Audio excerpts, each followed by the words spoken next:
Praise the Lord. So, ngayon ay dadako tayo sa ating pagpupuri at pasasalamat sa ating Panginoon dahil sabi nga sa Psalm 150 verse 6, sabi niya doon, meron bang nakakaalam doon?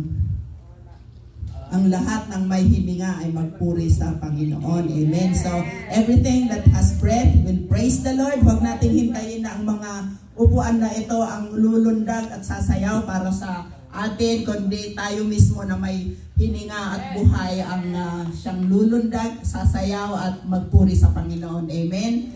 Hallelujah. Nakaabot si Sister Maricel. Amen. Hallelujah. So tawagin ko ang ating praise and worship leader for today. Diretsuhin mo na, Brother Pido, sa opening song hanggang sa worship at kung saan ka magtatapos sa liling ng ating Panginoon. Amen? Pwede tayong magkantahan, maglundagan, maghapon, di ba? Hanggang gabi. Amen? Yan ang gustong-gusto ng Panginoon. Amen? Sabi nga ni Sister Renee, na parang naglulong yata ito ng whole day na praise and worship. Ganito kasi noong bago pa ako dito sa Bermuda, doon sa Radnor Road, mayroon kaming worship to the Father, alas 7 yan, which is mag-umpisa ng alas 7 hanggang sa alas 8, pero kung minsan lumalampas din, which is kantahan lang, walang word, walang basta kantahan lang na dinidiretso, which is the Lord is glorified in that kind of worship. Amen? So tawagin ko na si Pastor Wilfredo Mascareñas. Nakikita ko sa kanya ang buhay ni Brother Oscar Mascareñas, na kahit wrong timing yung sayaw niya, okay, tuloy-tuloy pa rin. Amen? Hallelujah. Okay, praise the Lord. Hallelujah. Ready na ba lahat? Ready na. Woo! Grabe. Hallelujah. Alam niyo talaga, napakasarap magpuri sa ating Panginoon. Amen? Hallelujah. Imagine mo, ang bibigyan natin ng papurit pagsambay, hari ng mga hari, Panginoon ng mga Panginoon. Ang lahat ng bagay ay nasa Kanya. Kaya tayo mga anak niya ay patuloy niyang pinagpapala. Hallelujah. Hindi ba tayo pinalalabas at yan ang ating ina ay may pagpapala na tayo? Amen. Hallelujah. Napakabuti ng Diyos. Woo! Praise the Lord. Hallelujah. Kaya lagi natin dapat alalahanin at intindihin na ang pag-ibig ng Diyos sa atin ay higit sa lahat. Amen. Hallelujah. Inalay niya yung sarili niyang buhay para sa atin. Sino ba mag-aalay ng sarili natin? Di ba? Wala. Kundi si Jesus Christ. Si Jesus Christ lamang. Hallelujah. Praise the Lord. Hallelujah. Hallelujah, Jesus. Hallelujah. Praise the Lord. Praise. Hallelujah. Napakabuti ng ating Diyos. Dapat siyang purihin. Dapat siyang sambahin. Dapat siyang purihin, sambahin sa Espiritu at sa katotohanan. Sapagkat siya ay dakila. Siya ay makapangyarihan. Hallelujah, Jesus. Hallelujah. Hallelujah. Praise the Lord. Hallelujah.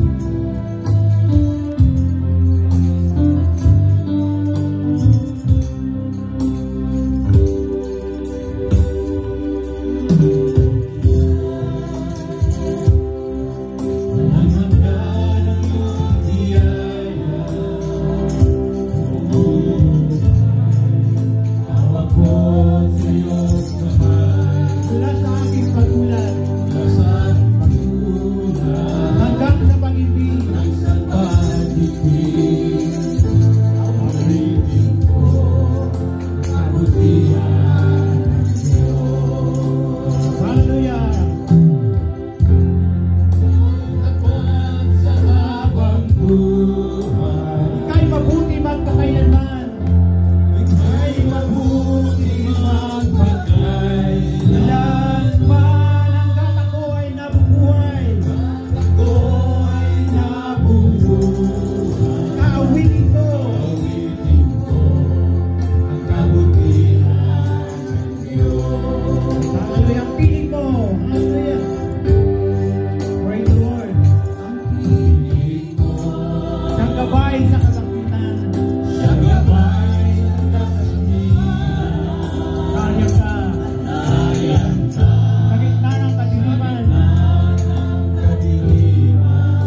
Jesus. Hallelujah.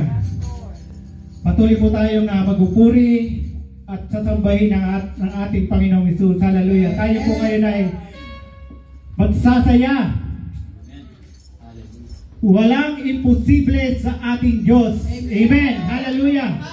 Hallelujah. Praise the Lord. Hallelujah. Sapagkat yung wala bang mahirap sa Kanya, di ba? Lahat kaya niyang gawin. Kapag pinagkatiwala natin ang ating buhay sa Kanya, ang lahat ng ating mga pangailangan sa Kanya, siya ang patuloy na magbibigay nito sa ating buhay. Amen! Hallelujah! Praise the Lord! Praise the Lord! Praise the Lord! O, pwede tayo tumalon! Pwede tayo sumayaw! Sumayaw tayo! Ibigay natin sa Kanya ng todo! Hallelujah! Woo! Praise the Lord!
magpuri sa ating Panginoon. Amen? Hallelujah! Nakakawala ng pagod, nakakawala ng puyat, o pagod ka man sa buong isang linggo. Wow, grabe! Kapag ikaw ay nagpuri at sumamba sa ating Panginoon, dahil ikaw excited! Hallelujah! Praise the Lord!